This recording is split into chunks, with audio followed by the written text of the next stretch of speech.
திருவற்பயனில் எத்தனை பார்த்துருக்கீங்க? 9 அதிகாரம் பார்த்தாச்சு. 10வது நம்ம பார்க்க வேண்டியது இருக்குது. மைக் ஆன் பண்ணலையா? மைக் ஆன் பண்ணிடுங்கய்யா. ஆன் பண்ணிடுச்சா? சரி, இதில் 10வது நம்ம பார்க்க போகிறோம். அணைந்தோர் தன்மை. இந்த அணைந்தோர்னா யார் அணைந்தோர்னு சொல்கிறோம் அப்படின்றதா அவங்க பெறக்கூடிய அந்த நிலையை பற்றி சொல்லக்கூடியதா அங்கே என்னது அணைந்தோர் தன்மை. அதாவது முதல்ல இருந்து பார்த்திங்கன்னா ஒரு 10 அதிகாரத்திலும் கடைசியாக இருக்கக்கூடியது அணைந்தோர் தன்மை. 13 நிலை தொடங்கி நற்குஞ்சரக்கன்று நன்னின் கலைஞானம் கற்கும் சரக்கன்று கான் என சொல்கிறதுலேருந்து தொடங்கி அப்படியே உயிர் அவைய நிலை, ஈரல் மல நிலை, அருளது நிலை, அருளுறு நிலை, அறியும் நெறி, உயிர் விளக்கம், இன்புறு நிலை, ஐந்தெழுத்தருளல் நிலை, அணைந்தோர் தன்மை. ஆக இந்த அணைந்தோர் தன்மை என்பது அதாவது தன்னுடைய இச்சையிலிருந்து யாதொரு பொருளும் அறியாது இருந்த அந்த ஆன்மா இப்போது இறைவனுடைய திருவருளை பெற்று என்ன செய்கிறது? அந்த பிறவி பேரின்ப நிலையை அடைந்திருக்கக்கூடியது. இந்த பேரின்ப நிலையை பெற்றுவிட்டால் உயிர் என்ன செய்யாது? மற்றதுக்குள்ளே வராது. இந்த பேரின்ப நிலையை பெறுவது தான் என்னது? அணைந்தோர் தன்மை. இங்கே என்ன, ஒரு உயிர் பிறக்கிறது, வினைவசத்தால் உலகியல் இன்பங்களை தூய்க்கிறது, மீண்டும் பிறக்கிறது. இப்படி பிறந்து மீண்டும் பிறந்து வருவதற்கு என்ன காரணம் அப்படின்னு கேட்டிங்கன்னா, முழுக்க முழுக்க இந்த உயிருக்கு இயல்பாக இருக்கக்கூடிய ஆசைதான் காரணம். இந்த ஆசையின் காரணமாக இந்த உயிர் என்ன செய்கிறது? இடையறாது உலகியல் இன்பங்களை தூய்க்க வேண்டும் என்ற அந்த ஆவாவினாலே மீண்டும் மீண்டும் அது இன்ப துன்ப உலகியல் இன்பங்களை பெற்று அதன் வழியே துன்பப்பட்டு அது என்ன செய்கிறது? கடைசியில் இறைவனுடைய திருவடியை பெறுவதற்கான நிலையிலே வருகிறது. அவ்வாறு பெறுவதுதான் எனது முக்தி பேறு அல்லது வீடு பேறு என்று நாம் அழைக்கிறோம். முக்தி பேறு, தமிழில் வீடு பேறு, இன்னும் அழுத்தமாக சொன்னால் அணைந்தோர் தன்மை.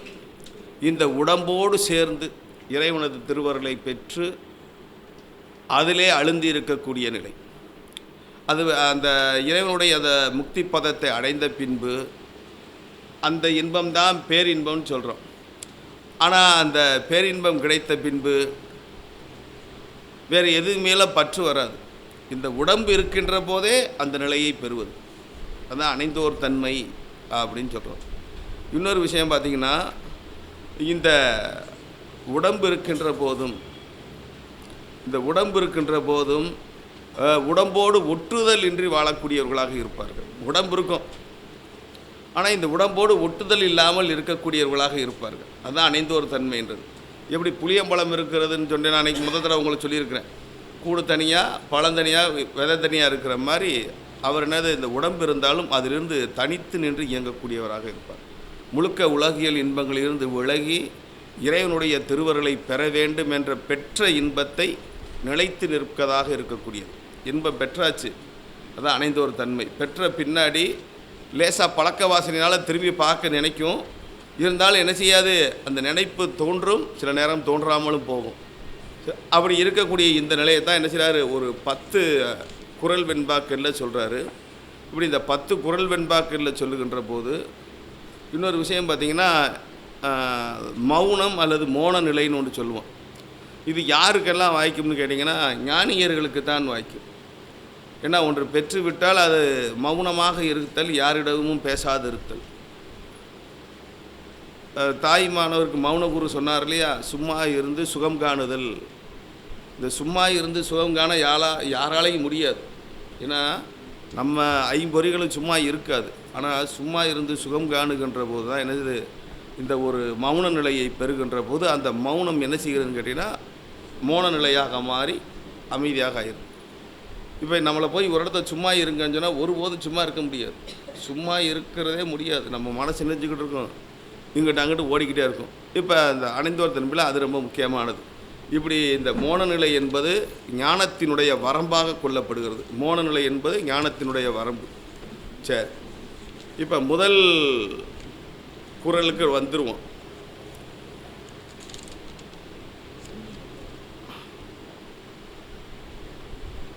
இப்போ ஓங்கு உணர்வின் உள்ளடங்கி, ஓங்கு உணர்வின் உள்ளடங்கி உள்ளத்து இன்பம் ஒடுங்க தூங்குவார் மற்ற ஏதுண்டு சொல். அதாவது ஓங்கு உணர்வின் உள்ளடங்கி, இப்போ நம் மனதிலே எழக்கூடிய எண்ணமெல்லாம் எனது உள்ளடங்கி, அதாவது ஓங்கு உணர்வின் உள்ளடங்கி உள்ளத்துள் இன்பு ஒடுங்கி தூங்குவார்.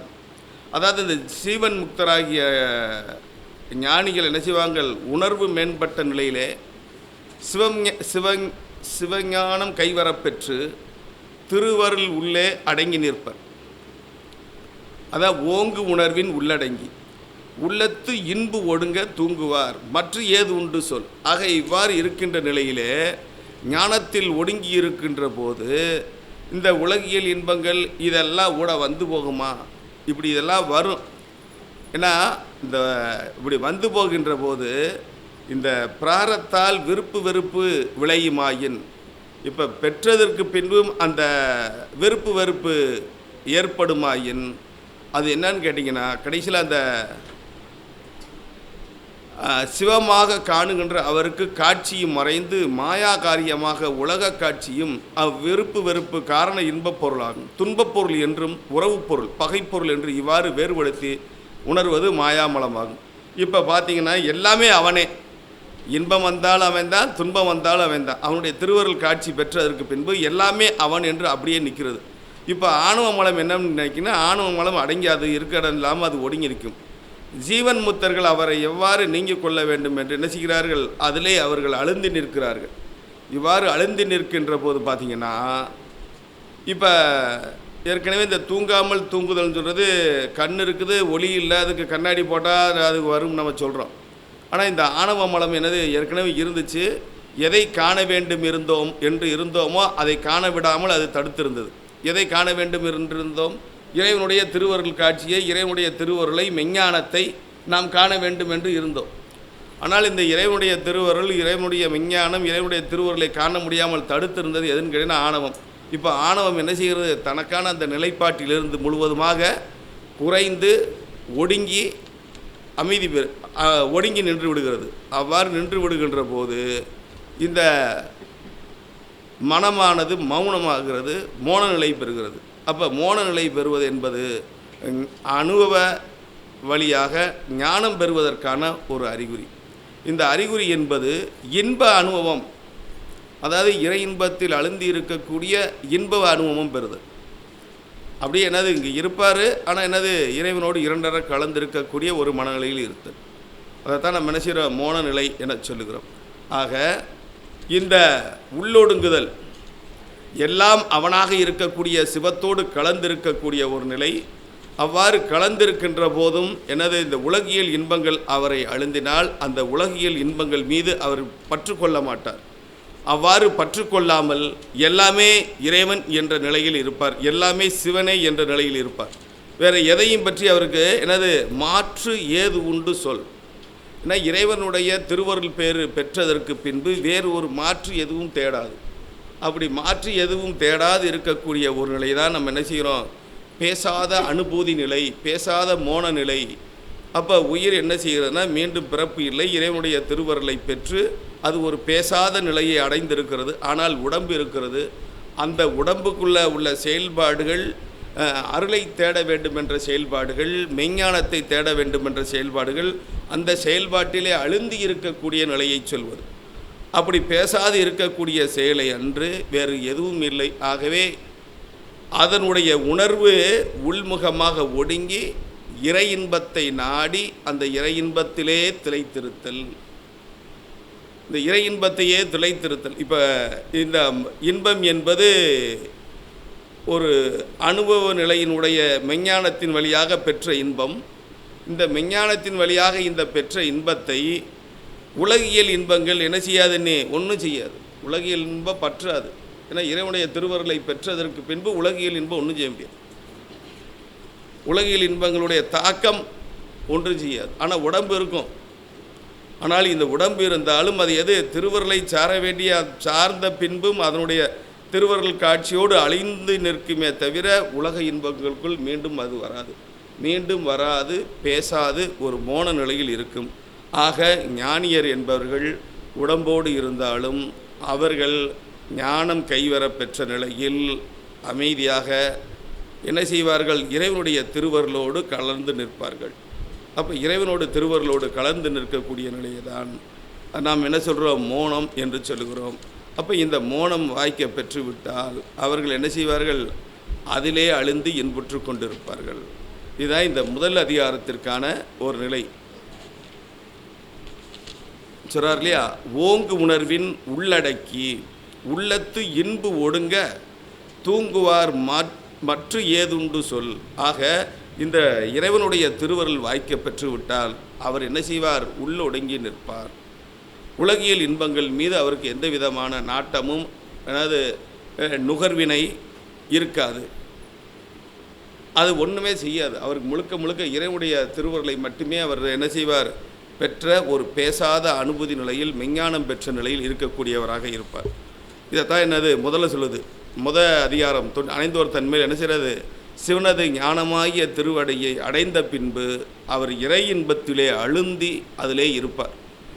வேறு எதையும் பற்றி அவர் யோசிக்க மாட்டார். வேறு எதுவும் அறியாது இருக்கக்கூடிய நிலையை தான் என்ன செய்கிறோம்?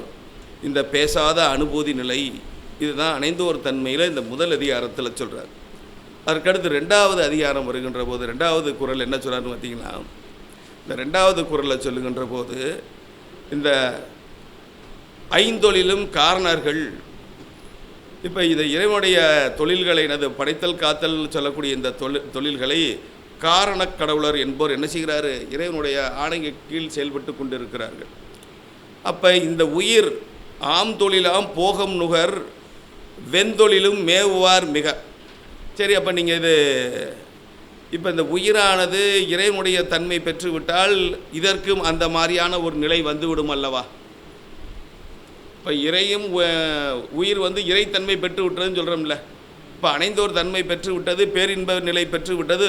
ஒருவேளை இதுவும் என்ன செய்யும்? இந்த முத்தொழிலையும் செய்யுமா? படைத்தல் காத்தல் மறைத்தல் அருளல் செய்யுமா? ஏற்கனவே இந்த 3ஐயும் செய்வதற்கு யார் இருக்காது? காரண கடவுளர்கள் என்று சொல்லி நியமித்திருக்கிறோம். அந்த காரண கடவுளர்களுடைய தன்மையை இவர்கள் பெறுவார்களா? இது ஒரு கேள்வி நமக்கு அச்சம் வருது. இப்போ டிவி அமர்த்திக்கப்பா. இப்போ வகுப்பில் ஞானத்தை உணர்ந்ததற்கு பின்பு அது என்ன செய்யும்னு கேட்டிங்கன்னா, இந்த நிலை அவர் தாம் பெற்ற பின்பு அவருக்கு விருப்பு வெறுப்பு எதுவும் இல்லாமல் என்னது இந்த அணைந்தோர் தன்மை என்ற நிலையில் பேரின்பத்தை உண்டாக்கிய நிலையில் அது கடவுள் தன்மையான நிலையில் இருக்குமே தவிர, ஆனால் கடவுள் அல்ல. இறைவனுடைய பாதார விந்தத்தில் நின்றிருக்கிறது, இறைவனுடைய பேரின்பத்தை பெற்றிருக்கிறதே தவிர அது இந்த தொழில்கள் செய்வதற்கு என்ன இல்லை, தன்மை இல்லை. அதற்குன்னு காரண கடவுளர் இருக்கிறார்கள் அல்லவா, அவர்கள் செய்வார்கள்.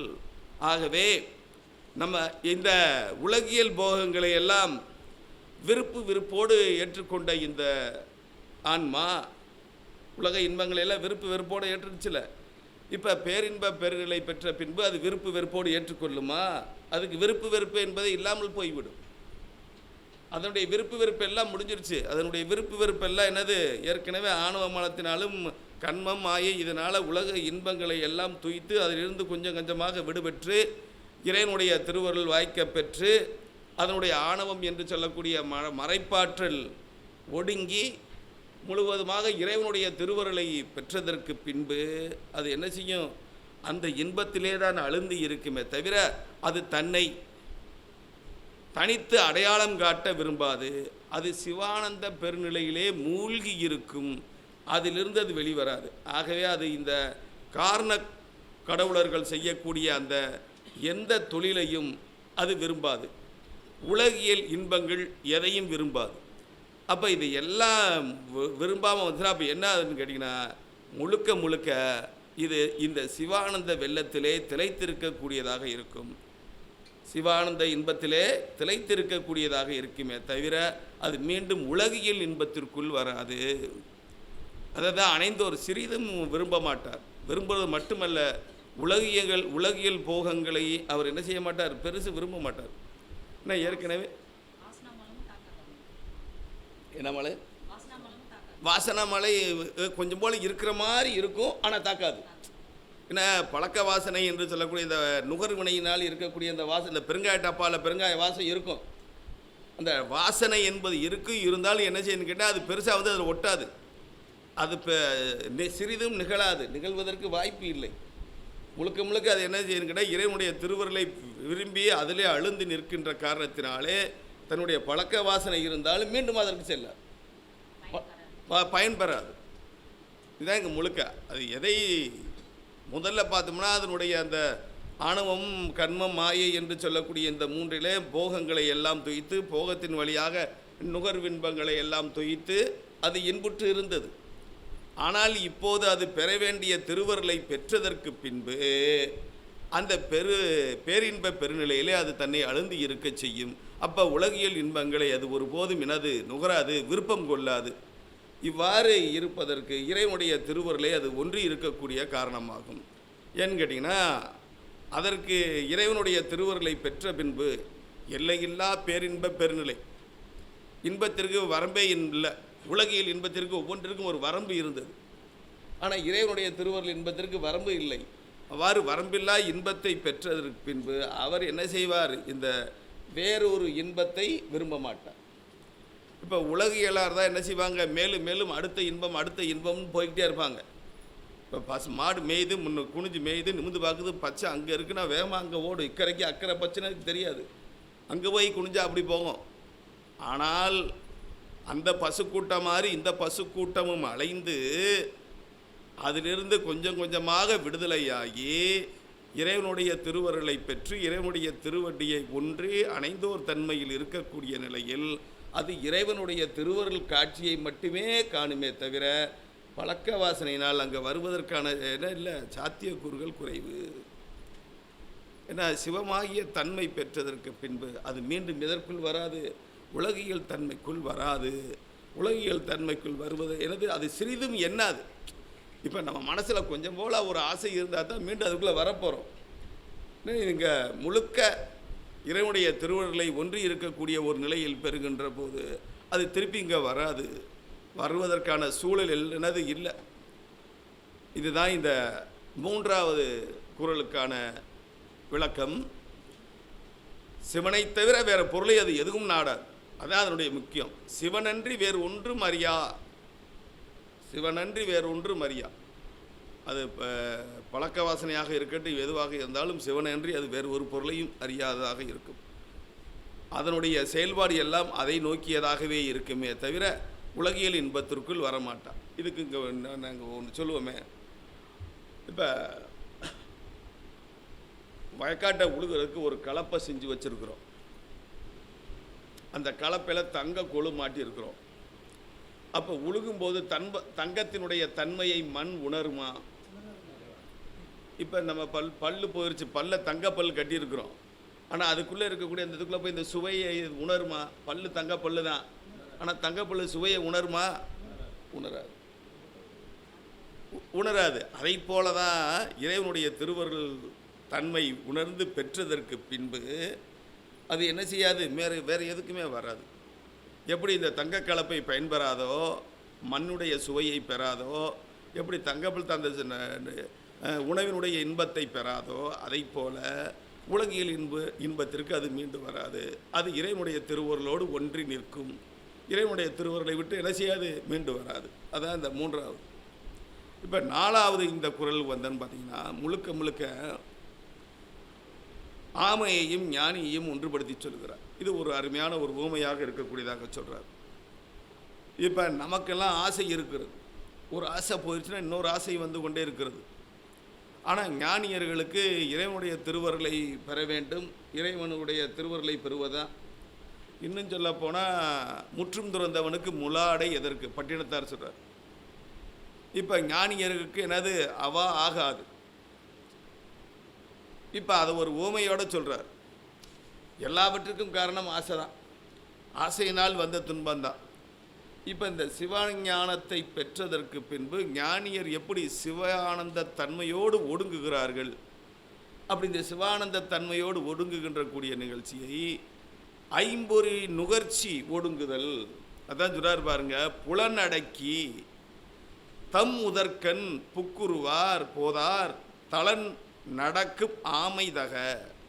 இந்த தளன் நடக்கும் ஆமைதக என்று சொல்லக்கூடியது, தரையிலே நடக்கக்கூடிய ஆமையானது தனக்கு எதிர்பட்டு வருவோரை அல்லது எதிர்பட்டு வரக்கூடிய பொருளை கண்டு அஞ்சி தன்னுடைய 4 கால் ஒரு தலை இந்த 5ஐயும் தன்னுடைய ஓட்டுக்குள்ளே என்ன செய்கிறது?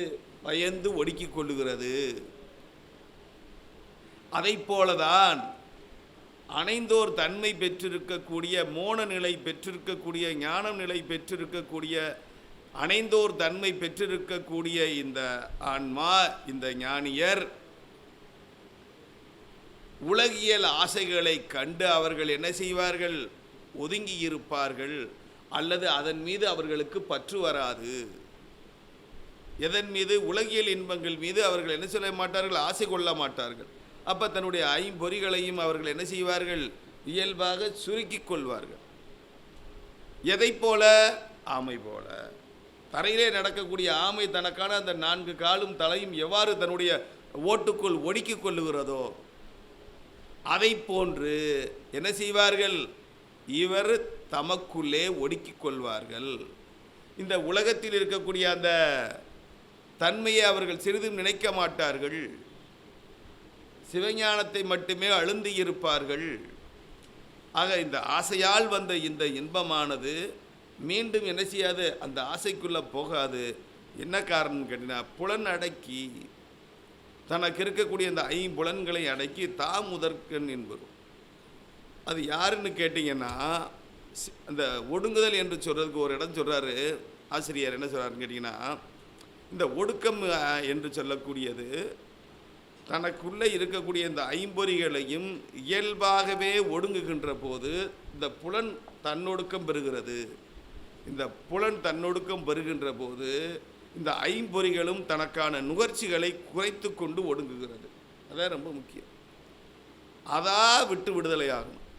எதையுமே நம்ம என்ன செய்யறதில்லை? அடக்கிறதில்லை. இறைவனுடைய திருவருள் காட்சி இந்த ஐம்பொறிகளும் அதற்கான இந்த செயல்பாட்டு தன்மையிலே மனமொழி மெய்களினுடைய செயல்கள் அடங்குகிறது. மனமொழி மெய்களினுடைய செயல் அடங்கி இந்த நுகர்ச்சி என்ன செய்கிறது? ஒடுங்குகிறது. இந்த ஒடுங்கக்கூடியதான் என்ன செய்கிறோம்? ஒடுக்கம்னு சொல்கிறான். இப்போ நம்ம சொல்லுவோம், ஒரு முதிர்ந்த நிலையை பார்க்கும்போது அவர் ரொம்ப ஒடுங்கிட்டா இருப்பா. எப்படி இருந்தார் தெரியுமா? ஒடுங்கிட்டார் சொல்கிறோம். நம்ம ஒடுங்குதல்ன்றது அதுதான். இப்போ ஞானியர்கள் தன்னுடைய அந்த ஐம்பொறி நிலைகளையும் என்ன செய்து கொண்டார்கள்? புலனை ஒடுக்கி கொண்டார்கள். எதை போல் என்று சொன்னால், ஆமையினுடைய தன்மையை போன்று அந்த உலகியல் ஆசைகளில் இருந்து ஞானியர் என்ன செய்தார்கள்?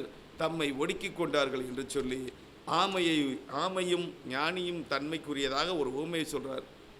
ஆமை போல் நாம் என்ன செய்ய வேண்டும்? ஐம்பொறிகளை தன்னுடைய ஓட்டுக்குள்ளே ஒடுக்கி கொள்ள வேண்டும். இந்த ஓடு என்பது இறைவனுடைய திருவருளை பெற்றதாக வைத்துக் கொள்ளலாம். ஏன்னா இயல்பாகவே ஞானியர் ஆகிவிட்டால் அவர்களுக்கு உலகியல் ஆசை மீது இருக்கக்கூடிய இன்ப நாட்டம் குறைந்து போய்விடும், இல்லாது போய்விடும். அதுதான் உண்மை. ஏன்னா ஞானியர் ஆனதுக்கு பின்பு உலகியல் இன்பத்துக்குள்ளே அவங்களுக்கு வர்றதுக்கான என்ன இருக்காது? நிலை இருக்காது. எல்லாவற்றிலும் இருந்து எனது ஒரு விடுதலை பெற்றதுக்கு பின்பு அதிலே அவர்கள் அழுந்தி இருக்க விரும்புவார்களே தவிர மீண்டும் உலகிலுக்குள்ளே வரமாட்டார். ஆமை போல 5 அடக்கல். இப்போ நாமும் நம்முடைய பொறிகளை என்ன செய்தோமானாலும் அடக்க முடியாமல் இருந்தது. முதல்ல அதது இஷ்டத்துக்கு ஓடிக்கிட்டு இருந்தது. ஆனால் அதது இஷ்டத்துக்கு ஓடி அடங்கி இறைவனுடைய திருவருளை பெற்றதற்கு பின்பு அது அந்த நிலையில் தான் நிற்குமே தவிர மீண்டும் எதுக்குள் வராது?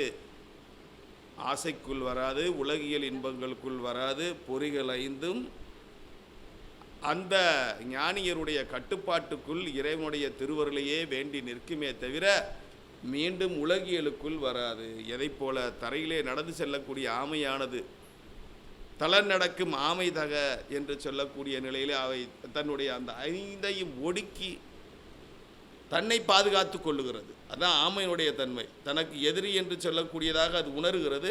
உணர்ந்தவுடனே அது என்ன செய்கிறது? 5ஐயும் அடக்கி ஒடுக்கி கொள்ளுகிறது. அதை போல ஞானியர் தன்னுடைய பொறி வழியாக பெறக்கூடிய இன்பங்களை எல்லாம் ஒடுக்கி இறைவனுடைய திருவருளை என்ன செய்வார்கள்?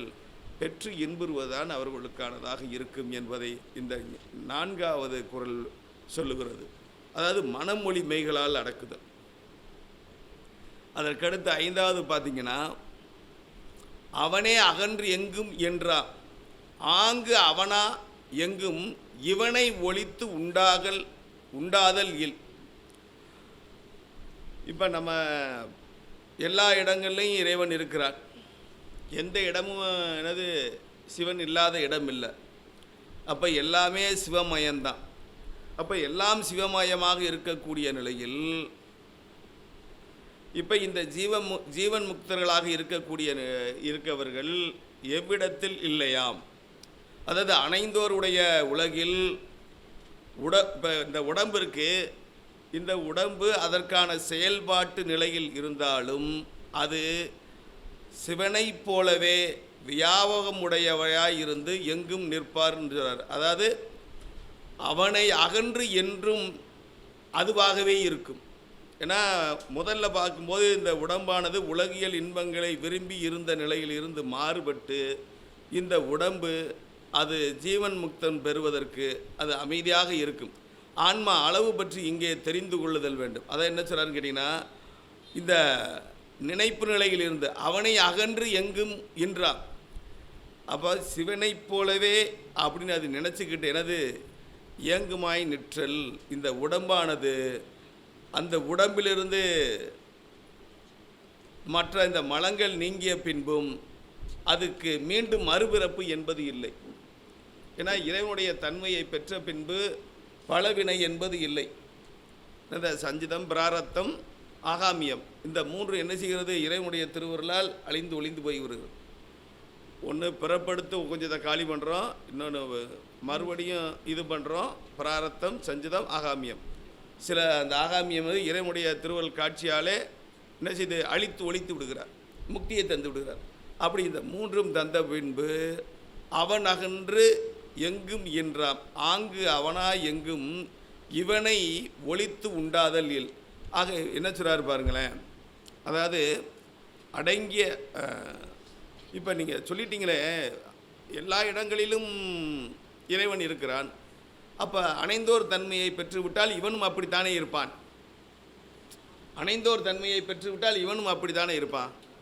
இல்லை, நீங்கள் என்ன சொல்கிறீங்கன்னு கேட்டிங்கன்னா, இயல்பாகவே வியாபகமாக இருக்கக்கூடிய நிலையில் இருக்கக்கூடிய இறைவனை, இறைத்தன்மையை இது பெற்றிருந்தாலும் அது இந்த உடம்பளவிலே பெற்றிருக்கக்கூடிய நிலையில் இறைத்தன்மையில் அடங்கி நிற்கும். ஆனால் இறைவன் தான் வியாபகமாக இருக்கக்கூடியவன். ஆனால் அதற்குள் அடங்கி நிற்கக்கூடிய இந்த உயிர் என்ன செய்யும்னா, இறைவனுடைய கட்டுப்பாட்டுக்குள், இறைவனுடைய இறைவன் உயிர் சிவத்தன்மை பெற்று விட்டுருச்சுன்னு சொன்னால் இறைவனோடு சேர்ந்து எல்லாமே அது நீக்கமர சென்று விடும் நம்ம நினைக்கக்கூடாது. இல்லை, இது எதற்கு கீழே இருக்குது? இறைவனுடைய திருவருள் கீழே தான் இருக்குது. இறைவனுடைய திருவருளை தாண்டி போகலை. வியாபியம், வியாபகம், வியாபியம் இந்த நிலையில் இல்லாமல் என்ன செய்யுது? அது இறைவனுடைய கட்டுப்பாட்டுக்குள்ளே தான் இருக்குது. இதைத்தான் இந்த வியாபக உணர்விலிருந்து என்ன செய்கிறது? உடம்பு ஜீவன் முக்தி நிலையில் இருக்கக்கூடியதாக சொல்லுகிறார். இறைவனுடைய கட்டுப்பாட்டுக்குள் தான் இருக்குது. ஆனால் உடம்பு இருக்குது. அந்த உடம்போடு சேர்ந்து இறைவனுடைய திருவருளை பெற்று அதிலே அழுந்தி நிற்கிறது. ஆனால் உலகத்தார் செய்கிறது எதையும் அது செய்யாது. உலகத்தார் செய்யக்கூடியது எதுவும் செய்யாது. ஏன்னா உலகத்தார் செய்யக்கூடிய அந்த நுகர்வு வினைகள்லாம் அது செய்யாது.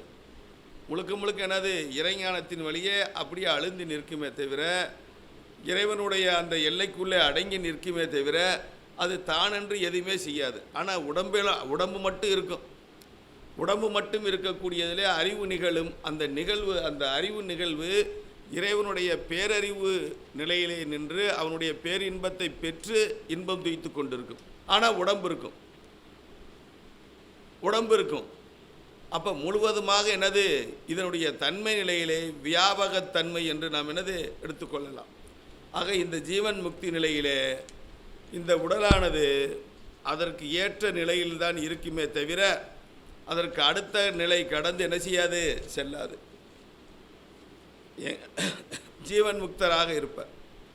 உடம்பு நீங்கிய பரமுக்தியிலும் அம்முக்தர் தமது வியாபகத்தை நேரே பெற்றுக்கொள்ளும் காலமும் இடமும் ஆகிய வரையறையின்றி எங்குமாய் சிவனது வியாபகத்திலே கலந்து எப்பொழுதும் சிவானந்தத்தை இடையறாது நுகர்ந்து கொண்டிருப்பார். முழுக்க முழுக்க தான் நினச்சிறாங்க. பரமுக்தியாக இருந்தாலும் ஜீவன் முக்தராக இருந்தாலும் அது உடம்பு இருந்தாலும் இறைவனுடைய அந்த திருவருளுடைய அந்த தன்மையை கலந்து அதன் வழியிலே உணர்ந்து நிற்பாரே ஒழிய வேறு எதுவும் அவர் என்ன செய்ய மாட்டார், அந்த பேரின்ப பெருநிலை கடந்து செல்ல மாட்டார் என குறிப்பிடுகிறார். அதற்கு அடுத்து வரக்கூடிய அந்த குறளை சொல்லுகிறார். உள்ளும் புறமும் ஒரு தன்மை காட்சியருக்கு எல்லும் திறம் ஏது இல். இப்போ இறைவனுடைய திருவருள் காட்சி வாய்க்க பெற்று விட்டார். ஞானியர்கள் என்ன செய்வார்கள், உள்ளும் புறமுமாக தேடிக்கொண்டு இருப்பார்கள். உள்ளதான் தேடிக்கிருப்பாங்க, புறம் தேட வேண்டியதில்லை. புறம் தேடி உள்ளே வந்து ஒடுங்கியாச்சு.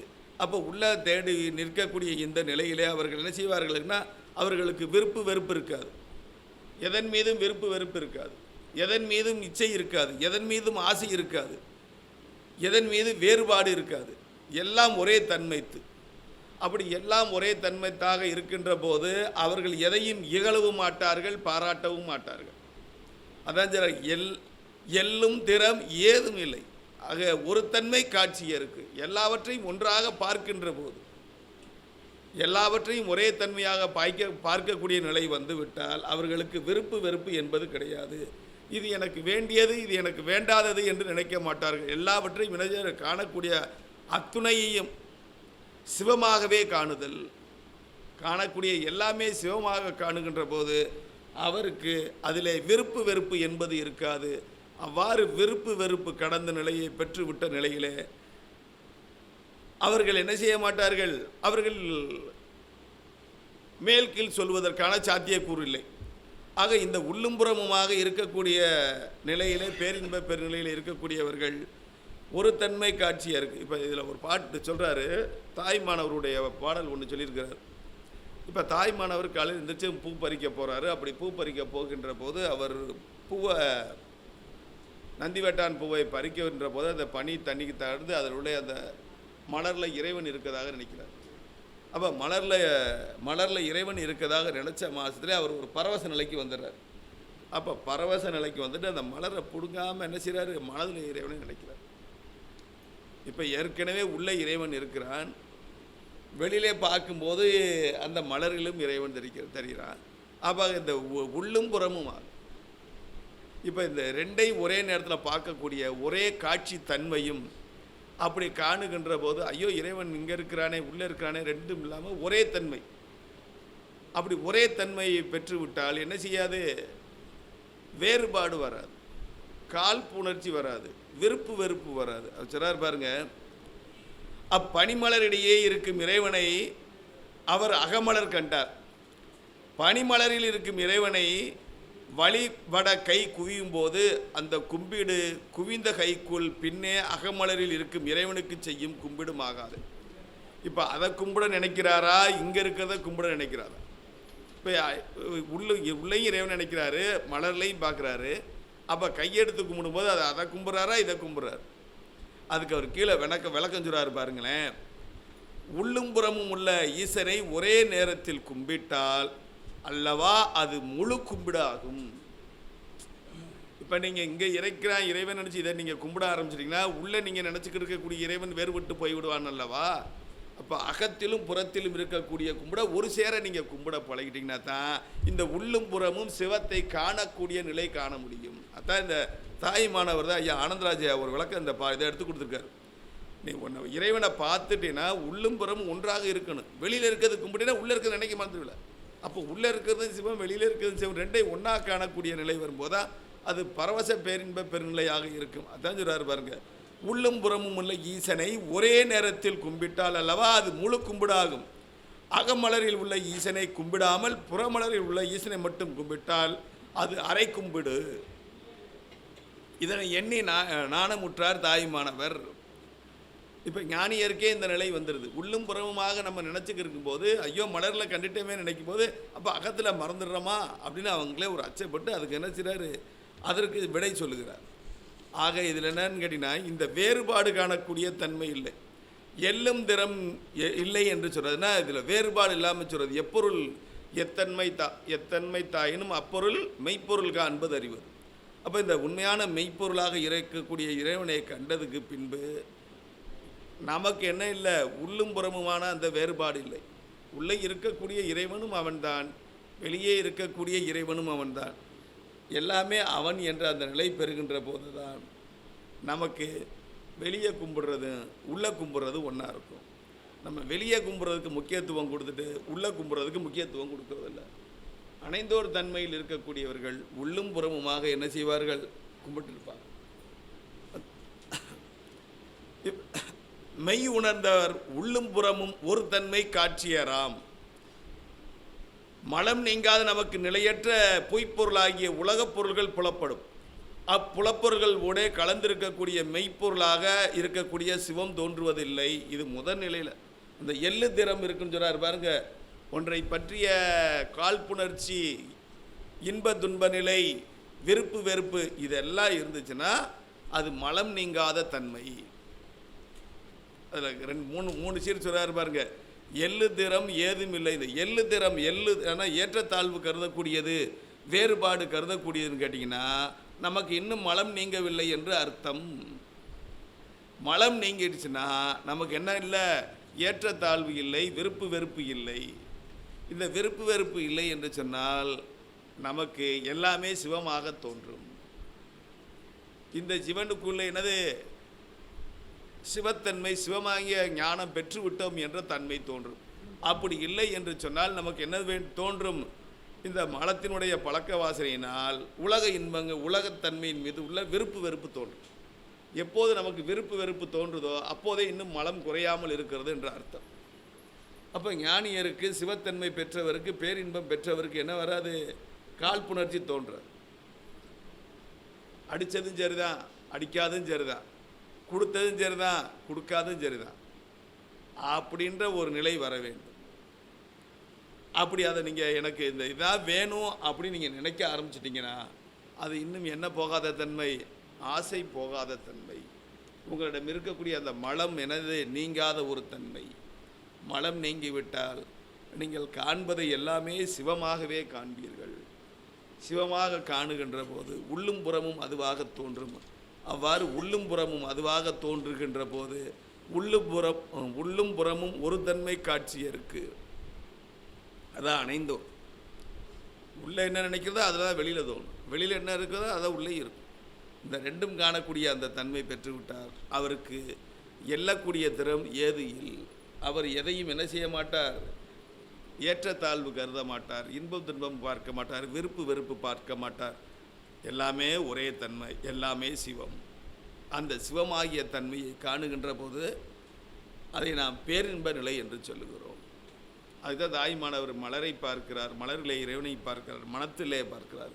ரெண்டையும் ஒரு சேர நுகர வேண்டும், உள்ளும் புறமுமாக. அப்போ வெளியில் இருக்கக்கூடிய இறைவனை நீ கும்பிட்டா அது வெளியில் இருக்கக்கூடிய இறைவனை கும்பிட்டதாகும், உள்ளே இருக்கக்கூடிய இறைவனை நீ கும்பிட்டதாகாதே அப்படின்னு ஒரு கேள்வி எழுப்பி அப்படிலாம் இல்லை. இந்த ரெண்டும் நீக்கமர நிறைந்திருக்கக்கூடியவன். ஆகவே பரம்பொருளாகிய சிவத்தை நீ உள்ளும்புறமாக கண்டு இன்புற வேண்டும். பரம்பொருளாகிய சிவத்தை எங்கே, உள்ளும்புறமுமாக கண்டு இன்புற வேண்டும். அப்போ உலகியல் இருக்கக்கூடிய மற்ற எதுவுனால உனக்கு எந்த துன்பமும் வராது. அதுதான் அணைந்தோர் தன்மை. எல்லாவற்றையும் சிவமாக பார்க்கக்கூடிய தன்மை தான் அது அணைந்தோர் தன்மை. அப்படி இல்லாமல் அதில் நமக்கு வேறுபாடு தெரிஞ்சிச்சுன்னா நமக்கு என்ன இல்லைன்னு மலம் நீங்கவில்லை என்று அர்த்தம். மலம் நீங்கி தான் இருக்கோம், இருந்தாலும் சில வெறுப்பு இருக்கு இல்லையா, ஞானியர்களுக்குன்னு சில வெறுப்பு வெறுப்புகள் இருக்குல்ல, அது இல்லை. அப்போ இன்னும் அவங்க என்ன செய்கிறாங்க, பழக்க வாசனையில் தான் இருக்கிறாங்க. அதை விட்டு அவர்கள் நீங்கள் என்ன செய்ய வேண்டும், மீண்டு வர வேண்டும் என்பதுதான் இந்த 6வது குறளுக்கானதாக சொல்லி, எள்ளுதல்னா இகழ்ச்சி, ஏற்றத்தாழ்வு இல்லை.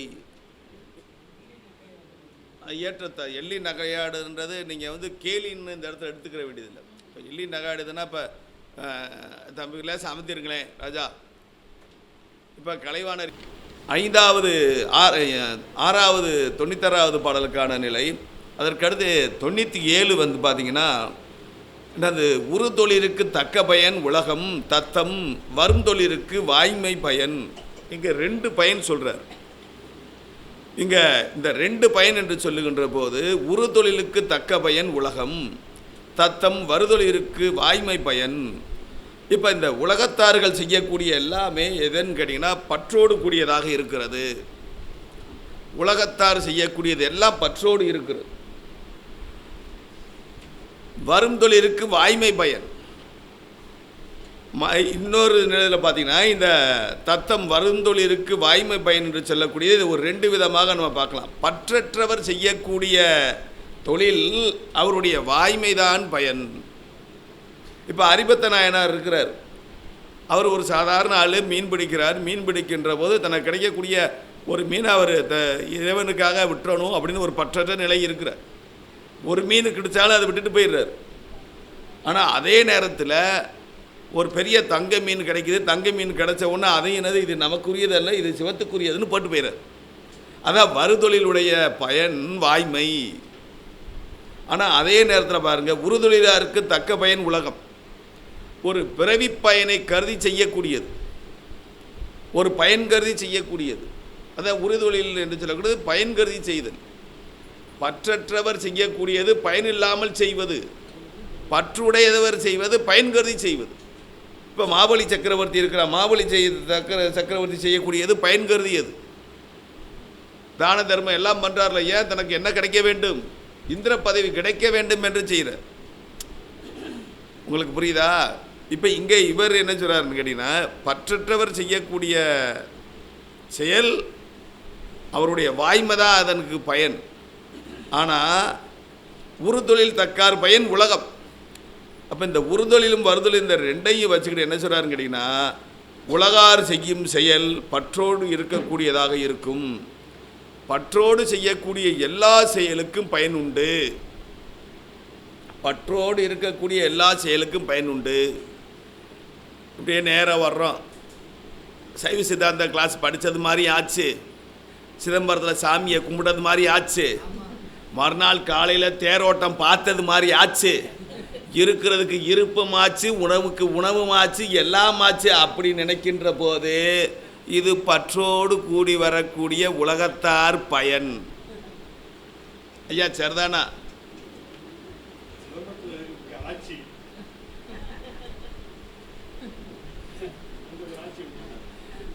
ஆட்சியை விட்டுட்டேன். சரி, ஆட்சியை பார்த்துக்கிறாங்க, காணுமே ஆட்சியை விட்டமே. சரி சரி.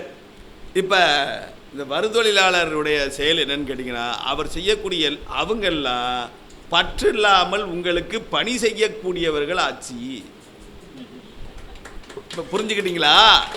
பற்று இல்லாமல் தனக்கு இட்ட பணியை செவ்வனே செய்ய வேண்டும் என்ற இதில் எந்த பற்றும் இல்லை. இதில் செய்யக்கூடிய பற்று என்பது அவர்களுக்கு எதுவும் இல்லை. ஒருவர் ட்ரஸ்டில் ஒருவர் சொல்லுகிறார், அவர்கள் செய்கிறார். அப்போ பற்றில்லாமல் செய்யக்கூடியது ஆட்சி. அது என்னன்னு கேட்டிங்கன்னா, அதுதான் என்னன்னு, அதனுடைய பயன் வாய்மை. எல்லாவற்றையும் சரியாக செய்ய வேண்டும் என்று சொல்லக்கூடிய வாய்மை. அனைந்தோர் அப்படித்தான் இருப்பார்கள். இறைவனுடைய அருள் வழியே நின்று செயல்படுவார்கள். அவருடைய செயல்பாடுகள் பற்றற்று இருக்கும். எங்களுக்கு கூட பற்று, எல்லாத்துக்கும் பற்று இருக்குது. நமக்கெல்லாம் இன்னும் பற்று விடலை. எல்லாமே இறைவன் கொடுத்ததுன்னு கிடையாது. நான் செஞ்சேன் தான் நம்ம சொல்லிக்கிட்டே இருக்கிறோம். நான் சொல்கிறேன், நான் செய்கிறேன்னு தான் சொல்கிறேன். கொஞ்சம் நேரம் அமர்த்தி விடுங்களேன். கொஞ்ச நேரம் ஆணவத்தோடு தான் நம்ம இருக்கிறோம். நீங்கள் ஆணவம் இயல்பாகவே ஒட்டினது போக மாட்டினது. ஆனால் சில நேரம் நம்ம சொல்லலாம், நம்ம பெரியவன் வயசாயிருச்சு அப்படின்னு சொல்லி பஸ்ஸில் போகும்போது சாமி முடும்போது நமக்கான அந்த நிலை நமக்கு தெரியும். ஆனால் இந்த உறுதொழிலாளருக்கு தக்க பயன் உலகம், தத்தம் வருதொழிலாளருக்கு வாய்மை பயன். ஆக இந்த வாய்மை பயன் என்று சொல்லக்கூடியது பற்றற்றவராக இருந்து செய்யக்கூடிய செயல் என்பது இறைவனுடைய மெய்ப்பொருளாம் சிவத்தையும் சிவத்தன்மையும் அதை குறித்ததாகவே இருக்குமே தவிர உலகியலாளர் போல பயன் கருதியதாக இருக்காது. அடைந்தோர் தன்மையிலே எல்லாமே எதை கருதியதாக இருக்கும்? திருவருளையும் சிவத்தையும் நாடியதாக இருக்குமே தவிர பயன் கருதியதாக ஒருபோதும் இருக்காது. அதுதான் ரொம்ப முக்கியம். அந்த பக்குவ நிலை, அதான் இங்கே முதல்ல சொல்லுகின்ற போது ஞானியருக்கான அந்த நிலையை சொல்கிறோம். அந்த பக்குவம் வந்துருச்சுன்னா அப்புறம் நமக்கு எதுவும் தேவையில்லை. பக்குவம் வர்றதா நமக்கு கஷ்டம். அதே எடுத்துக்காட்டு தான் இங்கே சொல்லியிருக்கிறார். அணைந்தோராகிய அடியவர்கள் புறத்தே உலகார் போலவே வாழ்ந்தாராயினும். இப்போ நம்ம அடியார் பெருமக்களை எல்லாம் பார்க்குறோம். அடியார் பெருமக்கள் எல்லாம் உலகத்தார் போல தான் வாழ்ந்தார்கள். ஆனாலும் அவர்கள் என்ன செய்தார்கள்? வாழ்நாள் முழுவதும் சிவத்தையும் சிவத்தன்மையை பெறுவதற்கான அந்த செயலையும் இறைவனுடைய திருவருளையும் அதையே வேண்டி நின்றார்கள். அவர்கள் பிற தொழில்பால் செல்லவில்லை. வேறு எதுவும் அவங்க பிற தொழில்பால் செல்லவில்லை. அப்படி செய்து ஒழுகுவதற்கான சாத்தியக்கூறும் இல்லை. ஆகவே சிவமே அவர்கள் நுகர்ச்சி பொருளாக கொண்டார்கள். நல்லா தெரிஞ்சுங்க, சிவமே நுகர்ச்சி பொருளாக கொண்டார்கள். யாருன்னு கேட்டிங்கன்னா அணைந்தோர் ஞானியர் சிவமே நுகர்ச்சி பொருளாக கொண்டார்கள். அதுதான் இந்த 7வது குறளுக்கான ஒரு நிலை. அதற்கடுத்து 8வது குறள் பார்த்தோம்னு வச்சுங்களேன். என்றன் வினை உடலோடு ஏகும் இடையேறும் வினை தோன்றில் அருளோடு கூடும். இப்பிறவில் நான் செய்திருக்கக்கூடிய வினையானது என்ன செய்யும்? மீண்டும் பிறப்பெடுக்கும். அதான் சொல்றாரு, இன்று வினை என்ற வினை உடலோடு ஏகும் இடையேறும் வினை தோன்றில் அருளோடு கூடும். சரி, இப்படி இந்த இது இருக்கின்ற போது இப்பிறவிலே நுகர்ந்தது என்று முகந்து கொண்டு வந்த அந்த பிராரத்த வினைகள் ஜீவன் முக்தர்களுக்கு இவ்வுடம்பு இருக்கும் வரையில் இருந்து அவற்றால் பற்றின்றி நுகரப்படும் இவ்வுடம்பு நீங்கும் காலத்து முடித்தொழியும். அது பிராரத்த வினை நுகரும்போது புது வினையாகிய ஆகாமியம் தோன்றுமாயின் அதனை திருவருள் எரித்துவிடும். அதான் சொல்றார், தோன்றில் அருளே சுடும். இந்த ஆகாமியம் என்று சொல்லக்கூடிய அந்த நிலை அந்த வினை வரும்போது என்ன செய்யும்? இறைவனுடைய திருவருளே சுட்டு எரித்து விடும். அப்போ செய்யக்கூடியதுன்னு கேட்டிங்கன்னா, நம்ம உடலோட பிறவி எடுக்கிறோம், திருப்பி உடம்போட கழிக்கிறோம். அப்படி உடம்போட கழிச்சதுக்கு பின்னாடி என்ன செய்கிறோம்? அந்த ஆகாமியம் என்பது இறைவனுடைய திருவருளால் அது எரித்து கொள்ளும். இப்போ இந்த நம்ம பிறப்பு எடுக்கின்ற போது நல்வினை தீவினையால் நம்ம ஏற்படக்கூடிய செயல்கள்லாம் செய்வோம். அப்படி செய்கின்ற போது இந்த உயிர் என்ன செய்யும்? உழண்டு மீண்டும் என்ன செய்யும்? உடலோடு சேர்ந்து உடலும். அப்போ ஜீவன் முக்தராகிய ஞானிகள் உடல் நமக்கல்ல என தெளிந்து உடல் மீது பற்றற்று இருப்பார். இப்போ இந்த உடல் மீது பற்றற்று இருக்குதுன்னா சிவத்தன்மையை காண்பதற்காக இந்த உடலை வைத்திருக்கிறார்கள். இந்த உடம்பை வச்சு வேறு எதுவும் பெறுறதுக்கு இல்லை. இப்போ நம்ம இந்த உடம்பை என்ன செய்ய உடம்பை தான் மெயின் கருதுகிறோம். ஆனால் அணைந்தோர் தன்மை வரக்கூடிய நிலையிலே உடம்பு என்ன செய்யணும்னா அந்த திருவருள் இன்பத்தை துய்ப்பதற்கான நிலையில் இருக்கிறது. அவ்வாறு இருக்கக்கூடிய நிலையிலே இதை ஏற்கனவே நம்ம சொன்ன மாதிரி இந்த 3 வினைகளையும் ஒழிக்கக்கூடிய தன்மை அவனிடம்தான் இருக்கிறது. மூவினையும் ஒழித்தல். ஞானியருக்கு பிராரத்த வினை தோன்றினால் அதனை அவனது அருளாகவே கருதி அனுபவிப்பது அல்லாது இன்பத்தில் மகிழ்ச்சியோ துன்பத்தில் வாட்டமோ கொள்வதில்லை. இங்கனம் பற்றின்றி அனுபவிக்கக்கூடியது அகுது உடலால் உழன்று சுழியும். அதுவே அவர்களது உணர்வை தாக்காது.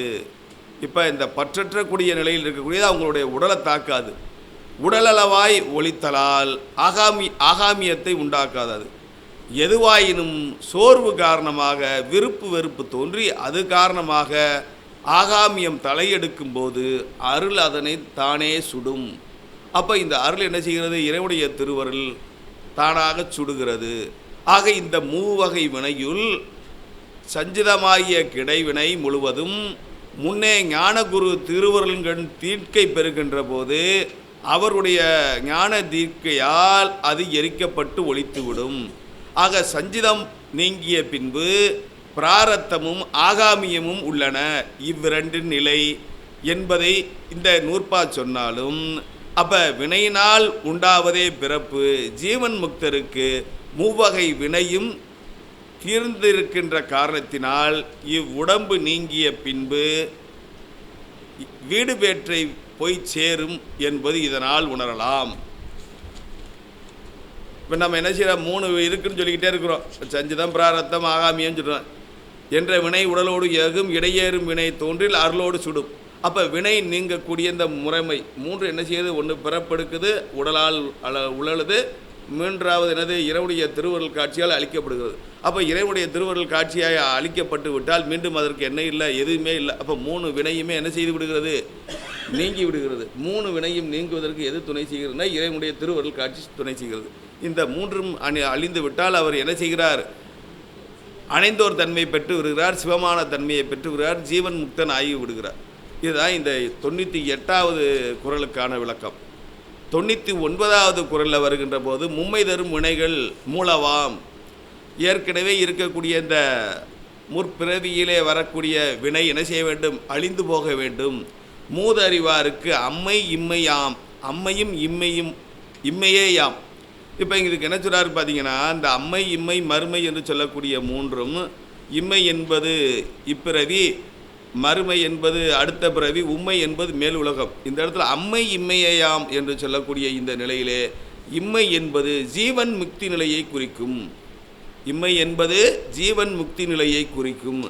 அதே நேரத்தில் பார்த்தீங்கன்னா இந்த ஜீவன் முக்தி நிலை பெற்ற பின்பு அது என்ன செய்யாது, மீண்டும் இங்கே வராது. இந்த அம்மை என்பது என்று சொல்லுகின்ற போது என்ன சொல்கிறாருன்னு கேட்டிங்கன்னா, இந்த உலகில் செல்லும் நிலை என்று மேலே பொருள் கூறாத சொல்லிட்டு கடைசி என்ன சொல்கிறேன்னு கேட்டிங்கன்னா, பரமுக்தி நிலையை குறிக்கும் வகையில் ஆளப்பட்டுள்ளது அம்மை. இந்த பரமுக்தி நிலையும் ஜீவன் முக்தி நிலையும் ஒன்றே ஆம் என்பதை உணர வேண்டும். பரமுக்தியும் ஜீவன் முக்தியும் ஒன்று தான். அது என்னன்னு கேட்டிங்கன்னா, அம்மை என்ற சொல்நிலை வழியாக சொல்லுகின்ற போது அது பரமுக்தி நிலையை குறிப்பிடுகிறார். இம்மை என்று சொல்லக்கூடியது ஜீவன் முக்தி நிலையை குறிக்கிறார். ஆக இந்த பரமுக்தி நிலையில் ஒன்றாம், ஜீவன் முக்தி நிலை என என்ன செய்கிறாரு, 2ஐயும் ஒன்று சொல்கிறார். அப்போ மும்மை தரும் மூவினைகள் மூலவாம். ஆக இந்த நிலையை அடைவதற்கு தன்னுடைய அந்த வினைகள் 3 என்ன செய்கிறது, அழிந்து ஒழிகிறது. ஆக அம்மையும் இம்மையே ஆம் என்ற நிலையிலே சொல்லுகின்ற போது அவர் என்ன சொல்கிறார், பரமுக்தி என்பது உடம்பை விட்டு இறைவனோடு கலந்த முக்தியை நுகர்ந்து கொண்டிருக்கும் நிலையாகும். ஜீவன் முக்தி என்பது உடல் உள்ளபோதே முக்தி இன்பத்தை நுகரும் நிலையாகும். நல்லா தெரிஞ்சுங்க, பரமுக்தி என்பது உடலை விட்டுட்டு பெறக்கூடியது, ஜீவன் முக்தி என்பது உடலோடு இறை இன்பத்தை பெறக்கூடியது. இந்த அம்மை என்பது பரமுக்தி, இம்மை என்பது ஜீவன் முக்தி. அம்மை என்பது பரமுக்தி, இம்மை என்பது ஜீவன் முக்தி. உண்மை என்பது சொல்கிறேன் உங்களுக்கு, இந்த உண்மை என்பது ஆமாம் ஜீவன் முக்தி. இம்மை அதாவது உடம்போடு இருக்கக்கூடியது ஜீவன் முக்தி, அது இம்மை. இந்த பிறவியில் அதான் இம்மை. இந்த பிறவியில் உடலோடு இருக்கின்ற போதே ஜீவன் முக்தராகிறது இம்மை. அம்மை என்பது மேலுலகம் சென்று அதனுடைய பரமுக்தியை பெறக்கூடியது அம்மை, உடலை விட்டதுக்கு பின்னாடி. பாருங்களேன், பரமுக்தி என்பது உடம்பை விட்டு இறைவனோடு கலந்த முக்தி இன்பத்தை நுகர்ந்து கொண்டு இருக்கக்கூடிய நிலையாகும். ஜீவன் முக்தி என்பது உடல் உள்ள போதே முக்தி இன்பத்தை நுகரும் நிலையாகும். பரமுக்தியில் உடம்பு இல்லை, ஜீவன் முக்தியில் உடம்பு உண்டு. நல்லா தெரிஞ்சு, பரமுக்தியில் உடம்பு இல்லை, ஜீவன் முக்தியில் உடம்பு உண்டு. அவ்வளவே வேறுபாடு. பேரின்ப நுகர்ச்சியின் தன்மை இவ்விரண்டும் வேறுபடும் என்பது அறவே இல்லை. இதனால் பரமுக்தி அடைந்தோர் உடல் நீங்க பெறும்போது இன்பத்தை பெற்ற ஜீவன் முக்தர் உடம்போடு தன்னுடைய இன்பத்தை பெறக்கூடியதாக அறிய முடிகிறது. ஆக ஜீவன் முக்தர்கள் பிராரத்த வினையின் வரையாக உள்ளக்கூடிய உடம்பு பிராரத்தம் முடிந்தால் உடம்பு வீழ்ந்துவிடும். அவ்வாறு உடம்பு வீழ்ச்சியுற்றால் அவர் என்னது உலகத்தாரிடமிருந்து இறப்பு பெற்று வினையில்லாத ஜீவன் முக்தியாக இருக்கக்கூடிய வீடு பேறு அல்லது பரமுக்தி என்று சொல்லப்படக்கூடிய நிலையை பெறுகிறார். அப்போ இந்த 2 தான். அதாவது உடம்பை விட்டுட்டு எங்கே போயிடுறான், பரமுக்தி. உடம்பு இருந்துச்சுன்னா ஜீவன் முக்தி. அப்போ ஜீவன் முக்தினா இப்போ நம்மளோட இருக்கக்கூடியவர் எதையுமே பேசாமல் அமைதியாக ஒருத்தர் போய்கிட்டே வந்துக்கிட்டே இருக்கிறார். அப்படி நம்ம வள்ளலார் போய் வந்தார் இல்லையா, வள்ளலார் ஜீவன் முக்தர் தானே. வள்ளலார் ஜீவன் முக்தர். உடம்பு இருக்கின்ற போது யாரை காண்பது, இறைவனை காண்பது. பட்டினத்தார் ஜீவன் முக்தர் தானே, தாய்மானவர் ஜீவன் முக்தர் தானே. அப்போ உடம்பை விட்டுட்டு போனால் அதுக்கு பேர் பரமுக்தி. உடம்பு இருக்கின்ற போது நாம் அடைந்தால் அதற்கு பேர் ஜீவன் முக்தர். அப்போ இந்த நிலையை அவர் இணைச்சாருன்னு பார்த்தீங்கன்னா, மும்மை தரும் வினைகள் மூலம், அப்போ இந்த வினைகள் முழுவதும் அழிந்து விட்டால் மூதறிவருக்கு ஞானம் பெற்றவருக்கு இம்மை என்பது இந்த உடலை இருக்கின்ற போவதும் அம்மை என்பவருக்கு இந்த உடலை விட்ட நிலையிலும் ஆக இந்த நிலையில் அவர்கள் என்ன செய்கிறார்கள்? உண்மை அல்லது மறுமை என்று சொல்லக்கூடிய இந்த மூன்றாவது ஒன்றாக இருக்கக்கூடிய என்னன்னா, இவ்வுடம்பு நீங்கிய பின்பு எய்தும் பேரின்ப நுகர்ச்சி ஆகிய பரமுக்தி நிலை இவ்வுடம்பு உள்ள போதே பெறக்கூடியதாக இருக்கும். இந்த என்றதுக்கு என்ன வச்சுருக்காரு எனக்கு இதில் தெரியல. இந்த மூன்றும் இம்மை அம்மை மறுமை ஆகிய மூன்றும் ஒருவாறு கூறப்பட்டுள்ளது. சொன்னா சொன்னேன், அதுக்கு என்ன பொருள் குறிச்சிக்கன்னு தெரியல. சரி, அதற்கு அடுத்த 100வது பாட்டு பார்த்தீங்கன்னா, இது கள்ளத்தலைவர் துயர்கருதி தம் கருணை வெள்ளத்து அலைவார் மிக. இந்த கள்ளத்தலைவர் என்று சொல்லக்கூடிய என்னன்னு கேட்டிங்கன்னா, இயல்பாகவே இன்னும் பற்று நீங்காமல் யான் எனது என்று சொல்லக்கூடிய அகப்பற்றோடு இருக்கக்கூடியவர் எல்லாம் கள்ளத்தலைவர். இன்னும் இருக்கின்ற வரைக்கும் என்னன்னு கேட்டிங்கன்னா, இயல்பாகவே அந்த உலக பொறிகளின் வழியாக ஐம்பொறியின் வழியாக அந்த இதை நினச்சிக்கிட்டே இருக்கக்கூடியவர். அதான் கள்ளத்தலைவர் துயர்கருதி தம் கருணை வெள்ளத்து அலைவார் மிக. பாருங்களே, நான் நான் என்று சொல்லக்கூடிய நிலை. அப்படி இருக்கக்கூடிய ஞானிகள் அவ்வாறு இருக்க மாட்டார்கள். ஞானிகள் என்ன செய்வார்கள் என்று கேட்டீர்களானால், மிகுதியாக இரக்கம் கொள்வார்கள், மிகுதியாக எதுவும் கேட்க மாட்டார்கள், மிகுதியாக எதுவுமே பேச மாட்டார்கள். அவர்கள் எடுத்துரைக்கிறார்கள் என்று சொன்னால் அது உண்மையினை எடுத்துரைக்க முற்படுவார்கள். அவர்கள் கனிவாகவே நடந்து கொள்வார்கள். அவர்கள் சமயங்கள் மீது இருக்கக்கூடிய நிலைப்பாடுகளை எளிமையாகவே கொண்டு செல்வார்கள். அவர்கள் கடுமையாக இருக்க மாட்டார்கள். அப்போ எளிமை இல்லாமல் கடுமையாக இருக்கக்கூடிய தலைவர்கள் எல்லாம் கள்ளத்தலைவர். அப்போ சிவனை அடைந்தோர் சிவனைப் போலவே திருவருள் உடையவராக இருந்து உலகியல் உயிர் நெறியை காட்டக்கூடியவர். தாம் பெற்றிருக்கக்கூடிய இந்த இன்பத்தை யாருக்கு? அடுத்தவருக்கு வழிகாட்டக்கூடிய நிலையில் ஞானியர் குருவாக நின்று என்ன செய்வார்? வழிகாட்டுவார். அதான் இந்த கள்ளத்தலைவர் என்று சொல்லக்கூடிய நிலையில் பார்த்தீங்கன்னா, இன்னும் அவர் என்ன செய்கிறாரு? இந்த யான் எனது என்று சொல்லக்கூடிய அந்த பற்று உணர்ச்சியோடு இருக்கின்ற போது அவர் கள்ளத்தலைவராக இருக்கிறார். அப்போ தலைவர் துயர் கருதி தம் கருணை வெள்ளத்து அனைவார் மிக. அப்போ இறைவன் என்ன செய்கிறாருன்னு கேட்டிங்கன்னா, உலக மாந்தர் இறைவனை மறந்து தம்மையே தலைவராக கருதி வாழக்கூடியவராக இருக்கிறார். அவ்வாறு கருதி வாழக்கூடிய நிலையிலே விளைவது வினை. இப்போ எல்லாமே இப்போ நான் நீங்கள் நின்றுக்கிறீங்கன்னா அது வினை போயிருக்காது. அப்போ யான் எனது என்ற அந்த பற்று நீங்கினா தான் அது என்னது? அந்த அருள்நிலைக்கான அருள்தன்மைக்கான ஞானியர் நிலைக்கு வர முடியும். அப்படி இல்லாத நிலையை அவர் என்ன செய்கிறார்? கள்ளத்தலைவர் என்று என்ன உபதேசம் செய்வதாக சொல்லுகிறார். அந்த அறிவே ஞானம் என்பதை உணர்கின்ற போது அந்த உணர்வு வழியாக வரக்கூடிய வழிபாடே அதற்கான பயனை தரும். அப்படி அந்த பயனை தருகின்ற போது இறைவனுடைய திருவருள் நமக்கு கிடைக்கும். அப்படி இல்லாமல் இறைவனுடைய இந்த அருள்நிலையை அருள் இன்ப போகம் பெறாமல் மீண்டும் மீண்டும் உலகிலே சார்ந்து நிற்கின்ற போது அது என்ன செய்யும்? அது கள்ளத்தலைவருக்கானதாக இருக்கும். அது இங்கே ஒரு உதாரணம் கொடுத்துருக்கிறாரு. அந்த உதாரணத்தை சொல்கிறேன் கேளுங்களேன்.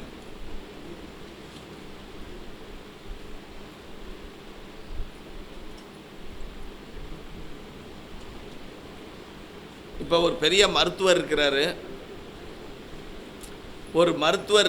அந்த மருத்துவர் என்ன சொல்கிறாருன்னு கேட்டிங்கன்னா, அவர் வெளியில் மருத்துவர்னு பார்க்கின்ற போது அவர் மருத்துவர் மாதிரி தெரியாது. அந்த இடத்துக்கு வரும்போது தான் என்ன செய்வார்? அவர் மருத்துவர் மாதிரி தன்னை காட்டிக்கிடுவார் வெளியில். இப்போ இறைவனுடைய அந்த திருவருளை பெற்றவர்கள் அந்த ஞானமான தன்மையை பெறுகின்ற போது தன்னை எங்கேயுமே காட்டிக்கிற மாட்டாங்க. அப்போ எங்கேயுமே காட்டாத ஒரு நிலை இருக்கின்ற போது அது ஞானம் கைவரப்பெற்ற நிலை. ஆனால் எல்லா இடத்திலையும் தன்னை காட்டக்கூடிய நிலை இன்னும் ஞானம் கைவரப்பெறாத நிலை. அதை எல்லாமே தான் என்று தன்னை முன்னிறுத்தி கொள்ளுகின்ற போது இன்னும் அவர் என்ன செய்கிறார்? உலகியல் இன்பத்தின் மீது உழன்று கொண்டிருக்கூடியதாக இருக்கும். ஆகவே உலகின் மேல் கருணை, இந்த உலகின் மேல் கருணை என்பதுன்னு கேட்டிங்கன்னா, இந்த கள்ளத்தலைவராக இருக்கக்கூடியவர் சிவனை அணைந்தோர் போல இருக்கக்கூடியவர்கள் பேரருள் பெற்றவராக ஆகிவிடுகிறார்கள். அவ்வாறு பேரருள் பெற்றவர்கள் மீண்டும் என்ன செய்ய மாட்டார்கள்? உலகியல் இன்பத்திற்குள் நுகர்ந்து உழல மாட்டார்கள். அவ்வாறு உழலாமல் அருள்நிலையிலே இருந்து உலக நிகழ்வுக்கும் உலக போகத்திற்கும் அவர்கள் வரமாட்டார்கள். இப்போ மேலே போயாச்சுன்னா கீழே வர்றதில்லை. அப்படி கீழே வர்றதுக்கான வாய்ப்பு இல்லை. இப்போ வரல படிச்சுக்கிட்டு இருக்கேன், 1ஆவதுல படித்ததை 10ஆவது வரும்போது மறந்துடுவோமா, இல்லை விட்டுட்டோமா? ஒழுக்கத்தை வேணால் நம்ம விட்டுட்டோன்னு சொல்லலாம். 1ஆவதுல படித்த ஒழுக்கத்தை 10ஆவது வரும்போது விட்டுறோமா இல்லையா? 10ஆவதுல கற்றுக்கிட்ட ஒழுக்கத்தை காலேஜ் வரும்போது விட்டுறோமா இல்லையா? விட்டுறோமா இல்லையா? 1ஆவதுல படித்த மாதிரியே நமக்கு இருக்கும். 1ஆவது படித்த மாதிரியே இல்லை. ஆனால் அப்போ என்னது, நம்ம வளருகின்ற போது நமக்குன்னு என்ன வந்துடுது, கூடயே எல்லாமே சேர்ந்து வருது. ஆனால் அந்த வளர்றது மேநோக்கிய வளர்ச்சியாக இல்லாமல் கீழ்நோக்கிய வளர்ச்சியாக வருகின்ற போதே இந்த கீழ்நோக்கிய வளர்ச்சி என்று சொல்லுவது உலகியலை சார்ந்து. அப்போ ஞானியராக வரக்கூடியவருக்கு கீழ்நோக்கிய அந்த உணர்வு நிலை வராது. எதன் மீது காழ்ப்புணர்ச்சி இருக்காது, எதன் மீது பற்று இருக்காது, எதன் மீது ஆசை இருக்காது. எல்லாமே எதை பற்றியதாக இருக்கும்? சிவத்தை பற்றியதாக இருக்கும், சிவஞானத்தை பற்றியதாகும், பேரின்பத்தை பற்றியதாக இருக்கும், மெஞ்ஞானத்தை பற்றியதாக இருக்கும். அப்படி மெஞ்ஞானத்தை பற்றாது இருக்கக்கூடிய நிலையில் இருந்தால் அது கள்ளத்தலைவர். அப்போ கள்ளத்தலைவருக்கும் அவர் என்ன செய்வார்? அருள் செய்வார். எப்போ? அவனுக்கு உரிய பக்குவம் வரும்போது அவருக்கு இறைவன் அருள் செய்வார்.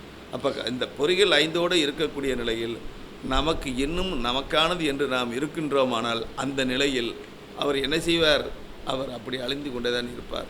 ஆனால் ஜீவன் முக்தராக இருக்கக்கூடிய ஞானியர் இறைவனுடைய திருவருள் மாளிகையை பெற்றுவிட்டால் எப்போதும் அவர் அதிலே அழுந்தி இருப்பாரே தவிர மீண்டும் உலகியலை நோக்கி அவர் திரும்ப மாட்டார்.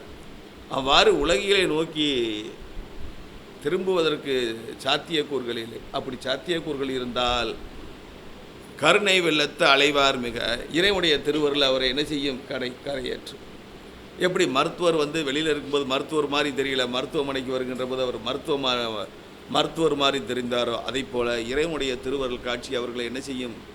மீண்டும் நல்வழிப்படுத்தும். எப்படி இந்த இறைவன் மேல் உள்ள கருணை உலகியல் இன்பம் என்று சொல்லக்கூடிய இந்த 10ஐயும் சொல்லி இந்த 10க்கும் உள்ளதற்கான அந்த தொடர்பை நான் கோர்த்து சொல்லிட்டு வந்துடுறேன். இப்போ முதல்ல பார்த்தீங்கன்னா சரி, இன்பு ஒடுங்க தூங்குவார் மற்ற ஏது உண்டு சொல். இப்போ எல்லாமே அவன்தான் அப்படின்னு சொல்லியாச்சுன்னா அப்புறம் வேற ஒன்றுமே இல்லை. அங்கே உலகியல் மயக்கத்திற்கு இடம் இல்லை, மாயா மலத்துக்கு இடம் இல்லை, எதுவுமே இல்லை. எல்லாம் அவனே, எல்லாம் அவன். மாற்றி சொல்வதற்கு வேறு ஒன்றுமே இல்லை என்று நாம் எடுத்துக்கொண்டோமானால் அப்போது நம்மிடம் தற்பேதம் என்று சொல்லக்கூடிய நல்லது கெட்டது எதுவுமே தெரியாது. எல்லாமே அவன் போகும்போது எல்லாமே அவன் கொடுத்ததுன்னு சொல்லும்போது அங்கே நல்லது கெட்டது சொல்கிறதுக்கு வாய்ப்பே இல்லை. மாற்று ஏது உண்டு சொல். மாற்று சொல் எதுவுமே சொல்வதற்கு இல்லை. தந்தது எல்லாமே அவன்தான். அப்போ தந்தது அவனாக இருக்கின்ற போது அங்கே மாற்று சொல்லுக்கு என்ன இருக்கிறது? எதுவுமே சொல்வதற்கு இல்லை. அதனால தான் சொல்கிறேன், அந்த உடம்பு கண்மால் அந்த உலக மயக்கமாக எல்லாமே என்னன்னு கேட்டினா வேறு ஒன்று, எல்லாமே அவன், எல்லாமே மெஞ்ஞானம் அப்படின்ற ஒரு நிலை வந்துவிட்டால் மாற்று செல்வதற்கு இல்லை. நீங்கள் போகம் நுகர் வெந்தொழிலும் மேவார் மிக, இந்த மேவார் மிக என்று சொல்லக்கூடியது நீங்கள் இந்த போகத்தை கொண்டிருக்கக்கூடிய இந்த நிலையில் இருந்தாலும் ஐந்தொழிலை செய்யக்கூடிய அந்த காரண கடவுளராக இருந்தாலும் இவர் இந்த சிவத்தன்மையை பெற்றிருக்கக்கூடிய காரணத்தினால் இவர்களும் அதனை காரண கடவுள்கள் போன்று செயல்பாடுவார்கள் என்றால் இல்லை. காரண கடவுளர் மாதிரி இவர்கள் செயல்பட மாட்டார்கள்.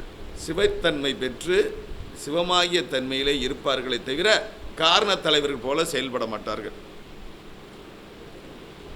இவர் ஒன்று அல்லாது அறியார் அற, அதாவது இறைவனுடைய திருவருள் அன்றி அவர்கள் வேறு ஒன்றையும் அவர்கள் அறிய மாட்டார்கள். அது ஒன்று மட்டுமே அவர்கள் அழிந்து நிற்பார்கள். இறைவனுடைய திருவருள் மட்டுமே அவர்கள் அழிந்து நிற்பார்கள். தளநடக்கும் ஆமை தக, இந்த ஆமை தரையிலே நடக்கின்ற போது தனக்கு வரக்கூடிய பகைமையை கண்டு அஞ்சிய ஐந்தையும் தன்னுடைய ஓட்டுக்குள்ளே ஒடுக்கிக் கொள்ளுதே, அதை போல ஞானியர் தன்னுள்ளே ஒடுக்கிக் கொள்வார். ஞானியர் தன்னுடைய பொறிகள் ஐந்தையும் தன்னுள்ளே ஒடுக்கிக் கொள்வார். அப்படி ஒடுக்கிக் கொள்ளக்கூடிய நிலை வருகின்றவர் அதற்காக என்ன செய்கிறாரு? ஞானியினுடைய தன்மையை ஆமையினுடைய தன்மையும் ஐந்தவித்தல் என்ற ஒரு நிலையோடு ஆசிரியர் என்ன செய்கிறார்? ஒரு ஓமையோடு சொல்லுகிறார். அந்த தான் அந்த பாட்டில் என்னது, தளன் நடக்கும் ஆமை தக, ஆமை எப்படி தன்னுடைய இந்த பொறிகளை அடக்கி இருக்கிறதோ அதை போல ஐம்பொருள் அடங்க பெற்று சிவைத்தன்மை பெற்ற அணைந்தோர் தன்மை பெற்றவர்கள் என்ன செய்வார்கள்? மீண்டும் அதற்குள் வரமாட்டார்கள், அந்த முக்தி இன்பத்திலே இருப்பார்கள். எங்கும் இவனை ஒழித்து உண்டாதல் இல், அதாவது சிவமாகிய தன்மை பெற்ற அணைந்தோர் உடம்பில் நின்றாயினும் ஜீவன் முக்தர்களுடைய உடம்பு என்ன செய்யாது? உடம்பு மட்டுமாகத்தான் இருக்குமே தவிர அது உலகியல் இன்பத்தை நோக்கி நகராது. அந்த உடம்பு இறைவனுடைய திருவருளை துய்ப்பதற்கான உடம்பாக இருக்குமே தவிர உலகியல் இன்பத்தை நோக்கி இருக்காது. அதாவது வாரி எங்கும் இவனை ஒழித்து உண்டாதல் இல், அப்போ முழுக்க இறைவனை அந்த சிவத்தை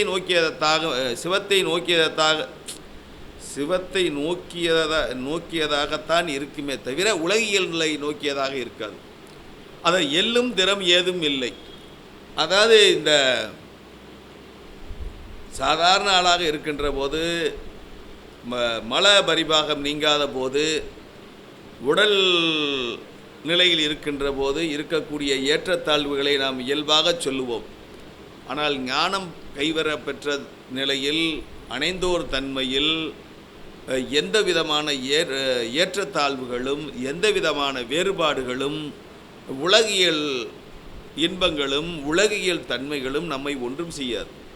அவருக்கு முழுக்க எதையும் அதை பற்றி சொல்லவே மாட்டார். அவர் என்னது சிவமாகிய தன்மை பெற்றிருக்கின்ற காரணத்தினால அவர் அடுத்தது சொல்ல போகிறார். அது எதையுமே சொல்ல மாட்டார். எல்லாமே சிவனாக பார்க்கக்கூடிய ஒரு தன்மையில் இருப்பார். அதான் எல்லும் திறம் இல்லை. தத்தம் வருதொழிற்கு வாய்மை பயன். இந்த பயன் ரெண்டு என்று சொல்லுகின்ற போது, ஒன்று பயன் கருதியது, இன்னொன்று பயன் கருதாதது. பற்றின் காரணமாக செய்தல், இன்னொன்று பற்றற்று செய்தல். இந்த பற்றின்றி செய்கின்ற போது சிவமாகிய மெய்ப்பொருளை காண்பதற்கான நிலையிலே கண்ட பின்பும் அதிலே அழுந்தி இருக்கக்கூடிய நிலையிலே பற்றற்ற நிலையிலே செய்யக்கூடியதாக இருக்கிறது. நம்முடைய அருளாளர்கள் எல்லாம் பற்றற்ற நிலையிலே செய்தார்கள். இந்த பற்றற்ற நிலைதான் எனது இறைவனுடைய மெய்ப்பொருளாகிய சிவத்தை காணக்கூடியதாக இருக்கிறது. அதற்கடுத்து ஏறு வினையும் தோன்றி அருளே சுடும். ஆக இந்த மூவினையின் கண் இருக்கக்கூடியது இந்த மூவினை ஒளிந்து அவ்வாறு இந்த ஆகாமியம் என்று சொல்லக்கூடிய அந்த வினை வருகின்ற போது இறைவனுடைய காட்சியை என்ன செய்யும்? இறைவனுடைய திருவருள் காட்சி அதை சுட்டு அந்த ஆகாமிய வினையை மீளலாமல் செய்யும். அதற்கு அடுத்தபடியாக அந்த மூத அறிவாளருக்கு அம்மையும் இம்மையுமாம். அப்போ இந்த பரமுக்தர் ஜீவன் முக்தர் என்று சொல்லக்கூடிய இந்த நிலையிலே உடம்போடு இருக்கக்கூடியவர்கள் ஜீவன் முக்தர்கள், உடம்பை விட்ட பின்பு பெறக்கூடியவர்கள் பரமுக்தர்கள். இப்போ ஜீவன் முக்தர்கள் தன்னுடைய அந்த உடம்பு விழுங்காலம் வரை அவர் ஜீவன் முக்தர்களாக இருந்து அவர்களும் பரமுக்தரோடு கலந்து விடுவார்கள் என்பதை இந்த 9வது குறளை சொல்லு 10 தம் கருணை வெள்ளத்து அலைவார் மிக என்று சொல்கின்ற போது அவரை கள்ளத்தலைவர் என்று சொல்கிறார். இயல்பாகவே யான் எனது என்ற செருக்கு உள்ள உயிர்களாக இருக்கக்கூடியவர்களை இன்னும் அந்த பழக்க வாசனையிலிருந்து மேலாது இருக்கக்கூடிய தன்மையிலே இருக்கக்கூடியவர்களை என்ன செய்கிறோம்? நாம் கள்ளத்தலைவர் என்று சொல்லுகிறோம் என சொல்லி இந்த 10 இந்த திருவருட்பயனிலே சொல்லக்கூடிய இந்த 10 அதிகாரங்களையும் பார்த்தீங்கன்னா நம்முடைய 10 விரல்கள் போன்று இருக்கக்கூடியது. இந்த 10 விரல்களும் அதாவது 13 நிலையில் தொடங்கி மீண்டும் அணைந்தோர் தன்மை என்று சொல்லக்கூடிய நிலையில் பதியை தொடங்கி பதியினுடைய முதன்மை தன்மையை உணர்வதற்கு அவ்வாறு உணர்ந்த பின்பு இந்த உயிரானது எனது சிவத்தன்மை பெற்றுவிடும். அப்படி சிவத்தன்மை பெற்ற பின்னால் அது மீண்டும் என்ன வராது? சிவத்தன்மையோடு அழுந்து இருக்குமே தவிர மீண்டும் உலகியலுக்குள் வராது அப்படின்னு சொல்லி இறைவனை சேர்த்து கும்பிட்ற மாதிரி தான் இந்த 10 திருவருட்பயன் 10 என்பது நாம் எப்படி கையெடுத்து கும்பிட்றோமோ அதை போல தான் இந்த 10. எது இந்த 10 சொல்லவா? சரி, 13 நிலை இந்தாங்க அப்படியே எழுதிக்கங்க. 13 நிலை உயிர் அவையர்களே அதிலே இருக்குது. இந்த 10 நீங்கள் அப்படியே பார்த்தீங்கன்னா பெருவிரல், கட்ட விரல், ஆள்காட்டி விரல், அப்படியே ஒவ்வொன்றும் அதுக்கு ரிப்பீட் ஆகி கடைசியில் வரும். இந்த 10 சேருகின்ற போது இறைவனுடைய திருவருள் நமக்கு எனதியும் தானே கிடைக்கும் என்பதை இந்த அணைந்தோர் தன்மை சில தடை விடைகளால் சில உமைகளால் உமாபதி சிவம் அவர்கள் விளக்கி இருக்கிறார்கள். ஆகவே இதுகாரும் கேட்ட உங்களுக்கு நன்றி பாராட்டி இதிலே சொற்குற்றம் பொற்குற்றம் இருப்பினும் எல்லாம் அது என்னை சார்ந்தது என்று சொல்லி எனக்கு பாடம் சொல்லிக் கொடுத்த பேராசிரியர் மாணிக்கம் அவர்களை ஒருபோதும் சார்ந்தது இல்லை என்று சொல்லினார். அதான் ரொம்ப முக்கியம்.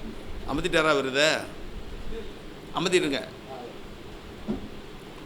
இதில் வரக்கூடியவெல்லாம் ஏற்றி கொண்டிருக்கக்கூடிய பேராசிரியர் ஐயா அருணகிரியார் சார்பாகவும் அத்துணை பேருக்கும் நன்றி பாராட்டி, வாய்ப்பு தந்தமைக்கும் வாய்மொழி கேட்டும் அமைக்கும் மீண்டும் ஒரு முறை நன்றி பாராட்டி, மீண்டும் உங்களை இந்த அடியார் திருக்கூட்டத்திலே நாம் எங்கு சந்திப்போம் என்று சொன்னால் தியாகராசர் கல்லூரி மண்ணிலே நாங்கள் வாழ்ந்த வளர்ந்த 40 ஆண்டு காலம் இந்த மண்ணிலே தவழ்ந்த அந்த மண்ணிலே உங்களை எல்லாம் சந்திப்போம் என்று சொல்லி நன்றி பாராட்டி விடைபெறுகிறேன். நன்றி, வணக்கம்.